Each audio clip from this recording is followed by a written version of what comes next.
ሰላም ጤና ይስጥልን ተመልካቾቻችን ከአንከር ሚዲያ ዝግጅት ክፍል ያክብሮ ሰላምታችንን እናቀርባለን። የዕለቱን ዜናዎች ከዘውትር ተሳታፊያችን ጋር ወደ እናንተ ለማድረስ መጥተናል። እንድትከታተሉን እንጋብዛለን። መልካም ቆይታ።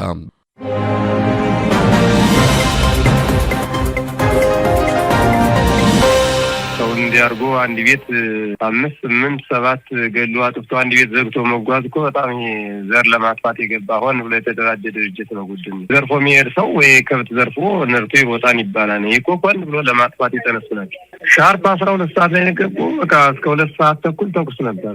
ሞታችንም ሽረታችንም ያው ነው ብሎ አብሮ መግጠሙ ነው እንጂ ያው ምንም አንድ ህብረተሰብ የሚቀርፍ የለም ነበር። ምንም መከላከል ጀዲውማ ምን ያው ባለበት ሞትና መሸሽ ነው እንጂ ሌላ ምን አለ መሳሪያ ያለው ያው የጠላት ለመመለስ አብሮ እየተፋለመ ነው ያለ። አሁን እኮ ህብረተሰቡ ሁሉም መንገድ ዳሪ ላይ ነው ያለ፣ ጥበቃ ላይ ነው ያለ። ህብረተሰቡ በሙሉ ወንድ ልጅ መሳሪያ ይዞ ቤት የሚተኛ የለም። እንኳን ወንድ ልጅ ጀዲም አይተኛም፣ ጥበቃ ላይ ነው የሚያድር።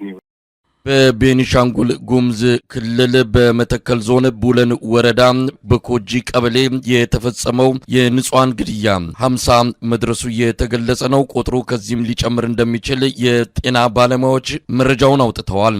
በአንድ ቀን ጠዋት 3 ሰዓት በፈጀ ጥቃት ነው 50 በላይ ንጹሃን በታጣቂዎች የተገደሉት። ታጣቂዎቹ የሸኔ እንደሆኑ የአካባቢው ነዋሪዎች ይገልጻሉ።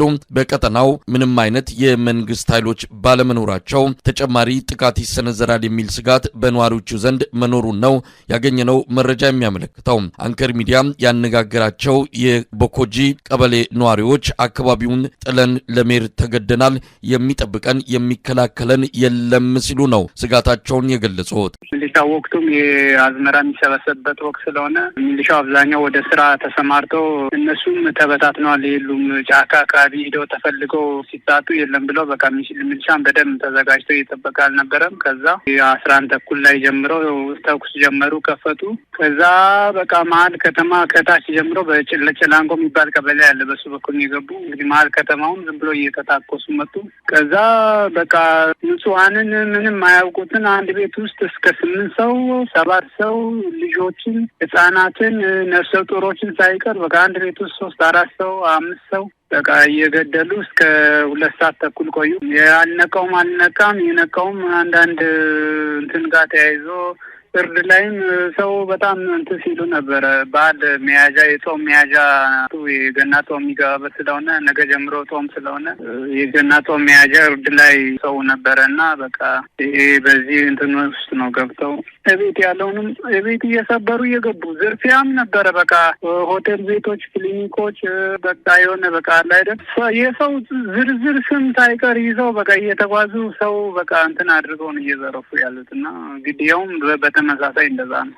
ቀብሩ ተፈጽሟል። ያው ማህበረሰቡም አብዛኛው የታጠቀውም ፕላስ ደግሞ አጎራባች ላይ ያሉ ቀበሌ ላይ ያሉ በሙሉ የታጠቀ የተባለ በሙሉ በቃ መጥቶ ያለውን ነገር እነሱንም ትንሽ እንትን አድርጎ ከሄዱ በኋላ ቀብር ስነ ስርዓት ተፈጽሟል። አሁን ግን በየዙሪያው በየአቅጣጫው ብቻ በጣም ወሬ አለ፣ ይናፈሳል። በዚህ ያሉ በአዲስ ዓለም አሉ፣ በዚህ በወደራሬ ዛሬ እንኳን ገብተዋል ሲባል ነበርና በየቦታው በቃ ብቻ ስጋቱ በጣም አለ። ታጣቂዎቹ የገደሏቸው ከአንድ ቤት 8 የሚሆኑ ህጻናትን ጨምሮ 42 ሰዎችን ሲሆን በኋላ ላይ በሕክምና ላይ ያሉትም ተጨማሪ ሰዎች ህይወታቸው በማለፉ ቁጥራቸው 50 መድረሱን ነው ያገኘነው መረጃ የሚያመለክተው። በጉዳዩ ዙሪያ አጠር ያለ ዘገባ የዘውትር ተሳታፊያችን ያቀርባል።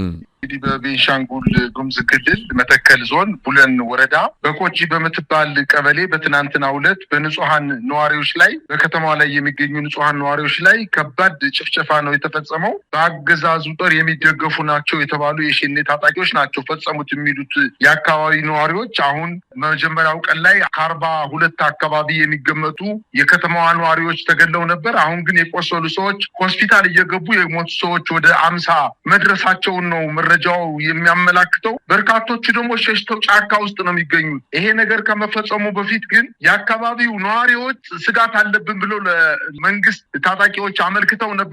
ነገር ግን ምላሽ ባለመስጠታቸው ይሄ ወንጀል እንደተፈጸመ ነው መረጃዎች የሚያመላክቱት። ይህን ጭፍጨፋ ተከትሎ በአካባቢ የነበረው የመንግስት ሰራዊት አይቶ እንዳላየ አልፏል ነው ያሉት እኔ ያነጋገርኳቸው ሰዎች። በዚህ ቀበሌ ላይ መሳይ በጣም በተደጋጋሚ ጊዜ ከፍተኛ የሆነ ጭፍጨፋ ሲፈጸም ነበረ። በ2013 ዓ.ም 298 የሚገመቱ የአማራ ተወላጆች በታጣቂዎች ተጨፍጭፈው በጅምላ የተቀበሩበት ቀበሌ መሆኑ ይታወሳል። በተለይ የጉምዝ ተወላጆች በዛሬው ዕለት እንዲሁም የሽናሻ ተወላጆች የአማራ ተወላጆች በጭፍጨፋው እንዳለቁ ነው አሁን መረጃዎች እያመላከቱ ያሉት። የክልሉም ይሁን የፌዴራል መንግስቱ ግድያውን በተመለከተ እስካሁን ምንም ያለው ነገር የለም። የብሎን ወረዳ ወጣቶች እና ስፖርት ጽሕፈት ቤት ኃላፊ በእርግጥ በማህበራዊ ድረገጹ ላይ በዚች ከተማ በጎች ከተማ ላይ እየተፈጸመ ያለውን ከፍተኛ ጭፍጨፋ አስመልክቶ በማህበራዊ ድረገጹ በጽሕፈት ቤቱ ማህበራዊ ድረገጽ ለቋል። በአጠቃላይ ግን ያንን አካባቢ ለመዋጥ ወይንም ወደ ኦሮሚያ ለማካተት ነው እዛ አካባቢ ታጣቂዎች እንቅስቃሴ እያደረጉ ያሉት። እንግዲህ ህዝቡ ሞትን ተለማመደው። እንደው በአጠቃላይ አሁን ቁጥሩ ነው እንጂ ህዝቡ በየቀኑ እየተገደለ ነው፣ እየሞተ ነው፣ ቤቱ እየተቃጠለ ነው። በጎጂ የምትባል ከተማ ግማሽ በግማሽ እንዲያውም በሳት ተቃጥላለች የሚባል መረጃ ነው የደረሰኝ። እንግዲህ ይሄ ኃይል በጉምዝ ክልል የሚገኘውን ቦታ ወደ ወለጋና ኦሮሚያ ክልል ለማጠቃለል ነው የሚባለው መረጃ እየተነገረ ያለው። ያው እንደተለመደው በአማራ ክልል በደራ ግራር ጃርሶ ወረዳ እንዲሁም በተለያዩ አካባቢዎች ከሰሜን ከሚሴን እንዲሁ ማዕከልን አድርጎ ወሎን ለመጠቅለል ከፍተኛ ጥረት እያደረገ እንደሆነ ይታወቃል። ከዚህ በፊትም ድሬዳዋን እና ጅጅጋን ምን ሊያደርጋት እንደፈለገ እየነገረን ነው። በአጠቃላይ ህዝቡን አፈናቅሎ የኦሮሚያ ክልል ግዛት ለማድረግ ከፍተኛ የተጠና እንቅስቃሴ እያደረገ እንደሚገኝና በአጠቃላይ አጎራባች በሆኑ በኦሮሚያ ክልል አጎራባች በሆኑ የአማራ፣ የጉራጌ፣ የሲዳማ ክልል ወንዶ ገነትን ምን እንዳደረገ እናውቃለን። በአጠቃላይ በተንቀሳቀሰበት አካባቢ የሌሎች ብሔረሰቦችን ጭፍጨፋ በመፈጸም እንዲለቁ ለማድረግ ነው ጥረት እያደረገ ያለው። ይሄ ሁሉ ጭፍጨፋ እየተፈጸመ ግን መንግስት ነኝ የሚለው ኃይል ግን ምንም አይነት መግለጫ የሀዘን መግለጫ የሚሆን ያንን ለማስቆም ከፍተኛ ጥረት ማድረግ ሲገባው አይቶ እንዳላየ እንዳለፈው ነው ቅሬታቸውን እየገለጹ ያሉት የዛ አካባቢ ነዋሪዎች መሳይ።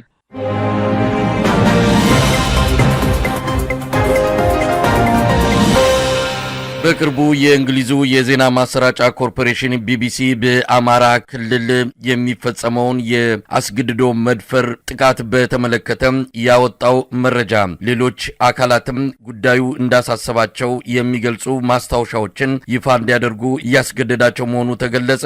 ዓለም አቀፉ የነፍስ አድን ኮሚቴ IRC በውስጥ ማስታወሻ ለመንግስታቱ ድርጅት የሰብአዊ እርዳታዎች ኮሚሽን ኦቻ የጻፈው እንደዚሁ በአማራ ክልል አስገድዶ መድፈር ከፍተኛ ችግር እየፈጠረ እንዳለና በአስቸኳይ እልባት ካልተሰጠው ወደ ለየለት ቀውስ ሊገባ እንደሚችል ነው ያስጠነቀቀው። የዓለም አቀፉ የነፍስ አድን ኮሚቴ የቢቢሲውን ሪፖርት የሚያጠናክር የውስጥ ማስታወሻ ለኦቻ የላከ ሲሆን በዚህም በስልጣን ላይ ያለው አገዛዝ ታጣቂዎች የሚፈጽሙት የአስገድዶ መድፈር ወንጀል በክልሉ ከፍተኛ ማህበራዊ ቀውስ እየፈጠረ እንዳለ በአስቸኳይ የማይቆም ከሆነ ከፍተኛ አደጋ ሊከሰት እንደሚችል ጭምር ነው በማስታወሻው ያስጠነቀቀው። ይህ በእንዲህ እንዳለ የቢቢሲ ሪፖርት በተለያዩ ዓለም አቀፍ ተቋማት ዘንድ ትኩረት እያገኘ እንዳለ ተመልክቷል። የአብይ አህመድ አገዛዝ ላይ ጫና በመፍጠር ድርጊቱን በአስቸኳይ እንዲቆምና ድርጊት ፈጻሚዎቹ ለፍርድ እንዲቀርቡ አገዛዙ እርምጃ እንዲወስድ ግፊት እየተደረገ ነው ያለው። ሰሞኑን በቡድን 20 አገራት ስብሰባ ደቡብ አፍሪካ ላይ የእንግሊዙ ጠቅላይ ሚኒስትር ከአብይ አህመድ ጋር ያደረጉትን ቆይታ በተመለከተ ኢትዮጵያውያን ተቃውሞ እያሰሙ ነው። በእንግሊዝ የሚኖሩ ኢትዮጵያውያን በየአካባቢያቸው ላሉ እንደራሴዎች ተቃውሞ በማቅረብ የእንግሊዙ ጠቅላይ ሚኒስትር አብይ አህመድን በይፋ እንዲያወግዙና በድርጊቱ ተጠያቂ እንዲያደርጉት የሚገልጽ ግፊት እያደረጉ ይገኛሉ።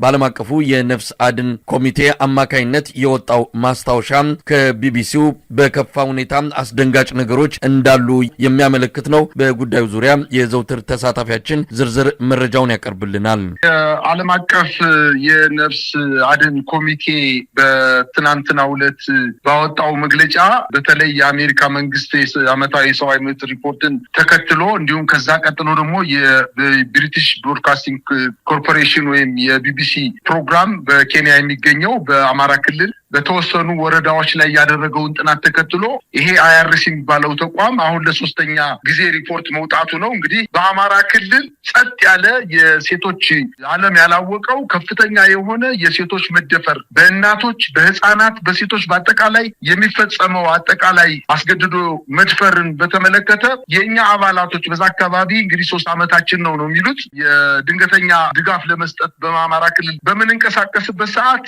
በስራው ላይ የተሰማሩ አባላቶቻችን ከህሊናቸው በላይ ያዩት የሰሙት ነገር በጣም ከህሊናቸው በላይ እንደሆነባቸውና ይሄን ነገር አጠቃላይ አይተን ሰምተን ዝም የምንልበት ደረጃ ላይ አይደለንም፣ ከአቅማችን በላይ ሆኗል ብሎ ነው የተናገሩት። እንግዲህ ይህ ከቆምንለት ዓላማ ጋር በምንም ተአምር የሚጋጭ አይደለም። እንግዲህ የዓለም አቀፍ የተለያዩ በህፃናት፣ በሴቶች እና በእናቶች የሚፈጸመውን በደል ላይ ትኩረት አድርገው የሚሰሩ ድርጅቶች ይህን ዓለም አቀፍ ወንጀል ማጋለጥ መቻል እንዳለባቸው ብለው ለዓለም አቀፍ ድርጅቶች አስታውቀዋል። በተለይ ለተባበሩት መንግስታት የሰብአዊ ጉዳዮች ማስተባበሪያ ጽሕፈት ቤት ኦቻ ለተባለው ተቋም እዛው አካባቢ እየተንቀሳቀሰ ያለ ተቋም ነው።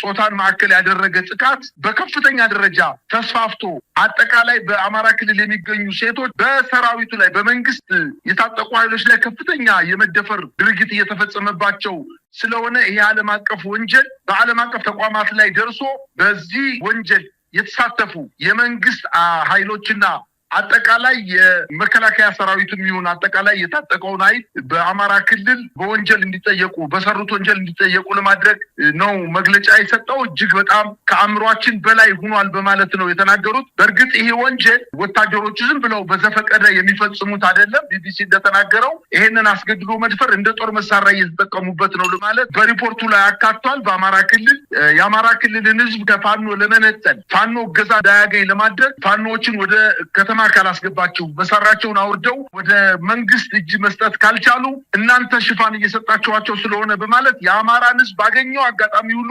ሴቶችን ይደፍራል፣ ወንዶችን በማሳ ላይ ይረሽናል፣ የተከመረ እህል ያቃጥላል፣ ከተሞች ላይ ወጣቶችን በአስፓልት ላይ ድርጎ ይረሽናል። ይህን በተመለከተ ከመንግስት የምንጠብቀው ነገር የለንም። ምክንያቱም በትግራይና በአማራ ክልል በተደረገው ጦርነት የእናንተ ሴቶች በወንዶች ነው የተደፈሩት፣ የኛ ወታደሮች በሳንጃ ተደፍረው የለም እንዴ ብሎ በድፍረትና በአላዋቂነት የኢትዮጵያን ህዝብ ከፍተኛ ቁጭትና ንዴት ውስጥ የሚከት ንግግር ጠቅላይ ሚኒስትሩ ከተናገረ በኋላ የልብ አግኝቶ በሄደበት አጋጣሚ ሁሉ በአማራ ክልል የሚሆን በተለያዩ አካባቢዎች የመከላከያ ሰራዊቱ ሲንቀሳቀስ ከፍተኛ የሆነ ያስገድዶ መድፈር ድርጊት እየፈጸመ እንደሆነና ይህም እንደ ወንጀል እንደማይቆጠር መከላከያው ነይ ለምርመራ ትፈለጊያለሽ ብሎ ጫካ ላይ በደቦ እየተደፈረ እና በርካታ የዓለም አቀፍ ሚዲያዎች አሁን እየዘገቡት እንደሆነና በተለይ የዓለም አቀፍ የሰብአዊ ጉዳዮች ማስተባበሪያ ጽሕፈት ቤት በቀጥታ ጉዳይ የሚመለከተው በመሆኑ ለተባበሩት መንግስታት ድርጅት ማሳወቅ እንዳለበት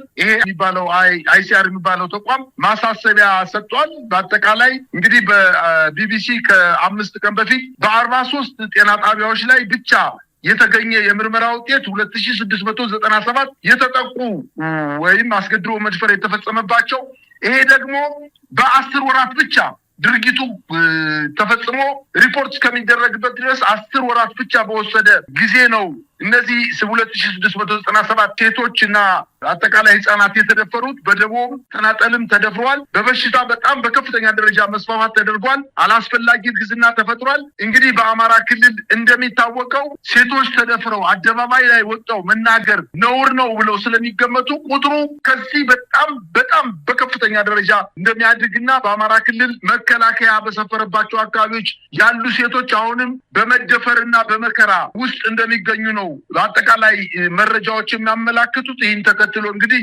የዓለም አቀፍ ሚዲያ በመንግስት ላይ ጠንከር ያለ እርምጃ ይወስዳል ተብሎ ይታሰባል። መሳይ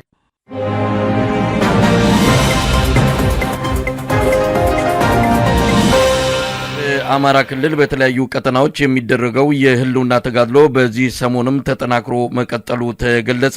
የፋኖ ኃይሎች የተለያዩ አደረጃጀቶች ከአገዛዙ ጥምር ሰራዊት ጋር ፍልሚያ ውስጥ መግባታቸው ተመልክቷል። በዚህም በርካታ ድሎች መገኘታቸውን ነው ከየቀጠናው የሚደርሱን መረጃዎች የሚያመለክቱት። ከፍተኛ የሆነ የሰራዊት መክዳት በዚህ ሰሞንም ተከስቷል። በየቡድን የሆኑ መሳሪያ ይዘው ወደ ፋኖ የሚቀላቀሉ የአገዛዙ የጥምር ሰራዊት አባላት ቁጥራቸው እየጨመረ መምጣቱም ተመልክቷል። በአማራ ክልል ስላለው ወቅታዊ ሁኔታ መረጃዎችን በማሰባሰብ አጠናክሮ የዘውትር ተሳታፊያችን እንዲያቀርበዋል። እንግዲህ በአማራ ክልል በሁሉም ቀጠናዎች ማለት በሚያስችል ደረጃ የቀን ውጊያዎችን በመተው የመከላከያ ሰራዊቱ ከጸረ ሽምቅ የሚባሉ አዲስ አደረጃጀቶችን ከፊት በማሰለፍ የሚኒሻና የአድማ ብተና ኃይሎችን ከግራና ከቀኝ በማሰለፍ መከላከያው በግራም በቀኝም በፊትም እንዳይጠቃ ተደርጎ መከላከያ በሌሊት እየተጓዘ የፋኖ ኃይሎች ጠንካራ ይዞታ ናቸው በተባሉት አካባቢ ለመምታት ሙከራ አድርጎ ነበረ። በተለይ በዚህ ሳምንት አሁን ባሳለፍነው ሳምንት ከሰኞ እስከ እሑድ ድረስ ባለው ስልቱን ቀይሮ በቀን ትቶ በሌሊት ማጥቃት እንቅስቃሴ ጀምሮ ነበረ። ነገር ግን የፋኖ ኃይሎች ቀድመው መረጃው እየደረሳቸው ቁልፍና በጣም ድንገተኛ ጥቃት እየፈጸሙበት እየበተኑት ነው የሚመለሰው። በተለይ አሁን በመብረቁ ብርጌድ በአማራ ፋኖ ብሔራዊ ኃይል ምዕራብ አማራ ቀጠና በላይ ቴዎድሮስ እዝ ከደንበጫ አቅራቢያ ዋድ ኢየሱስ የምትባል ከተማ አለች። በዚህ ከተማ ላይ የ99ኛ የፋኖ ኃይሎች 99ኛ ክፍለ ጦር ታሪክ ሰርታለች ማለት በያስችል ደረጃ ትልልቅ ድሎችን ማግኘት መቻሏንና በርካታ የመከላከያ ሰራዊት አባላት ከደንበጫ ተነስተው ወደ ዋድ ኢየሱስ እንቅስቃሴ ሲያደርጉ በመሃል አካፋይ መንገድ የጨረቃን ካለፉ በኋላ ከፍተኛ ጥቃት በመፈጸም በመልሶ ማጥቃት ወደ ደንበጫ እንዲመለሱ አድርገዋቸዋል። በተደረገው ውጊያም በርካታ ስንቅና ትጥቃቸውን መሬት ላይ የገበሬ ማሳ ላይ አራግፈው በመሄድና የሞት ቆሰሉትን ማንሳት ሳይችሉ ደንበጫ ተመልሰው ወደ ምሽጋቸው መግባታቸውን ነው የሚያመላክተው። ሌላ ዜና በዛው አካባቢ እንግዲህ የቴዎድሮስ እዝ 33ኛ ክፍለ ጦር በቋሪት ወረዳ ወይበይ በተባለ ቀበሌና ገነት አቦ እንዲሁም ገበዘ ማርያም በምትባለው የወረዳው ዋና ከተማ እንዲሁም ከጅጋ ወደ ቋሪት ገበዘ ማርያም ስንሄድ ገነት አቦ የምትባል ከተማ አለች። ከዛ በኋላ ደግሞ ወደ ዋሸራ ማርያም ወይበይ የምትባል ቀበሌ አለች። በእነዚህ የወረዳው ዋና ከተማን ማዕከል ያደረገ ከፍተኛ ውጊያ ለማድረግ እንቅስቃሴ አድርጎ አሁንም በጣም በከፍተኛ ደረጃ ተመቶ የሻለቃ አመራር በተለይ ወደ ወይበይኝ አካባቢ የተንቀሳቀሰው የአገዛዙ አንድ ክፍለ ጦር የሻለቃ አመራሩን ጨምሮ 14 በላይ የሚሆኑ የአገዛዙ ጦር ተመተው ተመልሰው ወደ ገበዘ ማርያም ምሽጋቸው እንደገቡ ነው መረጃዎች የሚያመላክቱት። በጎጃም እንዲሁም በትናንትናው ዕለት ከአዴት ጎንጅን ተነስቶ ጭስ አባይን ለመቆጣጠር የሞከረው የአገዛዙ ጦር በሌሊት ሲጓዝ አንጋርና ሰቀላ በተባሉ ቦታዎች ላይ በፋኖ ኃይሎች ተመቶ እንዲመለስ መደረጉና የሌሊት ጥቃቱም ልክ ከዚህ በፊት እንደነበረው በቀን ሲንቀሳቀስ እንደነበረው ከፍተኛ ደረጃ እየተመታ እየተመለሰ እንደሆነ ነው መረጃዎች የሚያመላክቱት። አሁን ዛሬ ማምሻውን የደረሰን ዜና በይልማና ዴንሳ ወረዳ እናገርና ሰቀላ በተደረገው ውጊያ ከባድ ጉዳት የደረሰበት የአገዛዙ ጦር በርካታ የቆሰሉ ወታደሮችን ወደ አዴት ሆስፒታል ማስገባቱንና የበርካታ የነፍስ ወከፍ መሳሪያዎች በፋኖ ኃይሎች እንደተነጠቀና አዴት መደበኛ ምሽጉ ላይ ተመልሶ እንደገባና በእቅድ የያዘው እንቅስቃሴ እንደከሸፈበት በጎጃም መረጃዎች ያመላክታሉ። እንዲሁም በሸዋ አካባቢ በሸዋ ቀጠና የሪፐብሊካንና የሮለድ ኃይሎች ከሬማ ከተማ ወደ ኢጎቢያ የምትባል የፋኖ ጠንካራ ይዞታ ወደ ሆነችው ሲንቀሳቀሱ በተፈጸመ ጥቃት ዛሬ በትናንትናው ዕለት ረፋድ ላይ በፋኖ ኃይሎች ቦታ ይዘው ጠብቀው የሚመጣውን ኃይል በመደምሰስ ወደ ሬማ ከተማ እንዲመለስ ማድረጋቸውንና ኢጎቢያን አሁንም በፋኖ ቁጥጥር ስር እንደምትገኝ ነው መረጃዎች እያመላከቱ ያሉት። እንዲሁም የሚኒሊክ እዝ ንጉስ ሚካኤል ኮር አባናደው ክፍለ ጦር በትናንትናው ዕለት ከከለላ ወረዳ ተነስቶ ወደ ደንደል እና ሊንጮ ሲጓዝ በነበረ የአገዛዙ ጦር ቆርኬ በተባለ ቦታ ላይ ሲደርስ ተመቶ ተበትኖ ወደ መጣበት እንዲመለስ ማድረጉንና በሚደረጉ አጠቃላይ ውጊያዎች የመከላከያ ሰራዊቱ በጣም ክፉኛ እየተጎዳ እንደሆነ በስብሰባዎች ላይ የመከላከያ ወታደራዊ አመራሮች መከላከያውን በመሰብሰብ ለጊዜው በሌሊት የሚደረገው ጥቃት መቆም እንዳለበት በማለት አንዳንድ ምክር ሀሳቦችን መለገሳቸውን ታውቋል። ይሄ ላስታ አሳምነው ኮር ተፈራ ማሞ ክፍለ ጦር በትናንትናው ዕለት መስቀለ ክርስቶስ ከተባለ ቦታ ላይ ጥቃት ፈጽሞ በአገዛዙ ጦር ላይ ከባድ ጉዳት እንዳደረሰበት መረጃዎች ያመላክታሉ።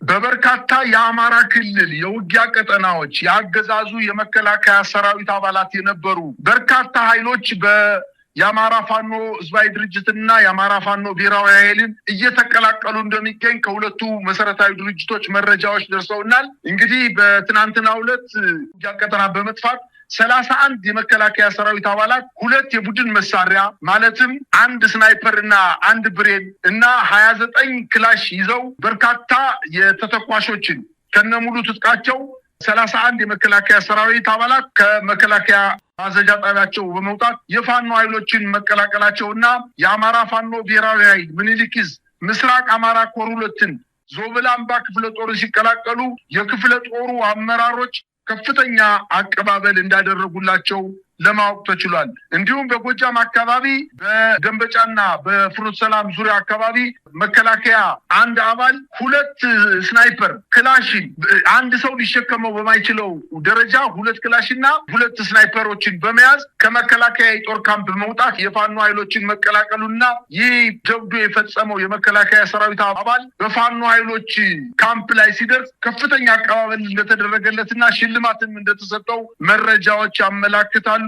በአጠቃላይ የክልሉ ካቢኔ ከፍተኛ ጭንቀት ውስጥ ገብቷል። በነበሩበት ንዑስ ቀጠናዎች ላይ እየወጡ ወደ ማዕከል እየተሰባሰቡ በመገኘቱና እኛን ማን ይጠብቀናል በማለት አሁንም የክልሉ ብልጽግና አመራሮች በወረዳና በቀበሌ የሚገኙ የብልጽግና አመራሮች ከፍተኛ ድንጋጤ ውስጥ መግባታቸው ታውቋል። ዛሬ እንዲሁም በደሴ ዙሪያ ባሉት የገጠር ቀበሌዎች ላይ በተለይ ደግሞ አባ ሰላማ በተባለ ቦታ ላይ በተደረገ ከባድ ውጊያ የአገዛዙ ጦር ክፉኛ እንደተመታና ወደኋላ መመለስ መቻሉንና ከደሴ ከተማ አባ ሰላማን ለመቆጣጠር እንቅስቃሴ ያደረገው የመከላከያ ሰራዊቱ ተመቶ ወደ ደሴ እንደተመለሰ መረጃዎች ያመላክታሉ። በአማራ ክልል አሁንም ከፍተኛ የሆነ የወጣት ለውትድርና አገልግሎት የሚውሉ ወጣቶችን አፈሳ እየተፈጸመ እንደሆነና በትናንትናው ዕለት ገበያ በዋለባቸው በበርካታ የአማራ ክልል አካባቢዎች በተለይ በደብረ ታቦር፣ ደሴ፣ ወልዲያ የግዳጅ አፈሳው ተጧጡፎ የቀጠለ መሆኑና በተለይም ደግሞ ክምር ድንጋይ ከተባለ ከተማ ላይ ከ100 በላይ ወጣቶችን በገበያ ላይ አፍሰው በመውሰድ ወደ ንፋስ መውጫ ወደ ተባለው ወደ ላይ አርማጭሆ ወደ ላይ ጋይንት ከተማ የወሰዷቸው እንደሆነና በግዳጅ ወደ ወታደራዊ ማሰልጠኛዎች አስገብተው የወታደራዊ ስልጠና ለመስጠት እንቅስቃሴ መጀመሩ ታውቋል። በመጨረሻም በዛሬው ዕለት በጋሼና በላሊበላ በውግዲ በአየር የተደገፈ የመከላከያ ሰራዊቱ ማጥቃት እየሰነዘረ እንደሚገኝና የፋኖ ኃይሎችም ከፍተኛ የሆነ የመልሶ ማጥቃት በማድረግ ከከተሞቹ ማለትም ከጋሼና ከላሊበላና ከወግዲ ከተማ መልሰው እንዳስገቧቸው መረጃዎች ያመላክታሉ።